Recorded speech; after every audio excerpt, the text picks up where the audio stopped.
অবিশ্বাস্য! Asia cup ২০২৫ সালের তৃতীয় ম্যাচের ফলাফল ফাঁস করল জ্যোতিষী বিড়াল। দর্শক, এশিয়া কাপ ২০২৫ সালের তৃতীয় ম্যাচে বাংলাদেশ মুখোমুখি হবে হংকং চায়নার বিপক্ষে। এই খেলাটি অনুষ্ঠিত হবে শেখ আবু জায়েদ ক্রিকেট গ্রাউন্ড স্টেডিয়ামে আগামীকাল বাংলাদেশ সময় রাত ৮টা ৩০ মিনিটে।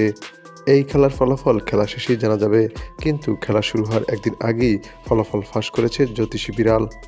দর্শক, এই ম্যাচের ফলাফল উভয় দলের জন্য অত্যন্ত গুরুত্বপূর্ণ, কেননা এই বি গ্রুপে আফগানিস্তান এবং হংকং ইতিমধ্যেই একটি করে ম্যাচ জিতেছে, যেখানে হংকং একটি ম্যাচের মধ্যে একটিতে হেরে পয়েন্ট টেবিলের ২ নম্বর অবস্থান করছে। অপরদিকে বাংলাদেশ এখন পর্যন্ত কোনো ম্যাচ খেলতে পারেনি, তাই তো এই ম্যাচটি বাংলাদেশের জন্য হতে যাচ্ছে পয়েন্ট টেবিলের রান রেট এবং পয়েন্ট বাড়িয়ে নেওয়ার সুযোগ।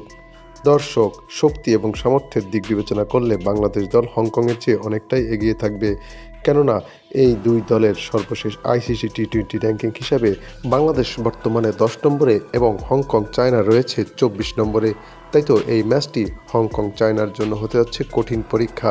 এদিকে এই দুই দলের ফলাফল নিয়ে ক্রিকেট বিশ্লেষকদের মতে বাংলাদেশই এগিয়ে থাকছে, তবে সবাইকে চমকে দিয়ে এই ম্যাচের ফলাফল একদিন আগেই ফাঁস করেছে জ্যোতিষী বিড়াল।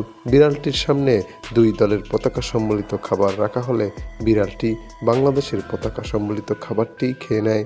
তাই বলাই যায় এশিয়া কাপ ২০২৫ সালের তৃতীয় ম্যাচে বাংলাদেশই জিততে চলেছে হংকং চায়নার বিপক্ষে। তো দর্শক, বাংলাদেশ বনাম হংকং চায়নার বিপক্ষের ম্যাচটিতে কে জিতবে, বাংলাদেশ নাকি হংকং চায়না, তা আপনিও জানাতে পারেন আমাদের এই চ্যানেলের কমেন্ট সেকশনের মাধ্যমে।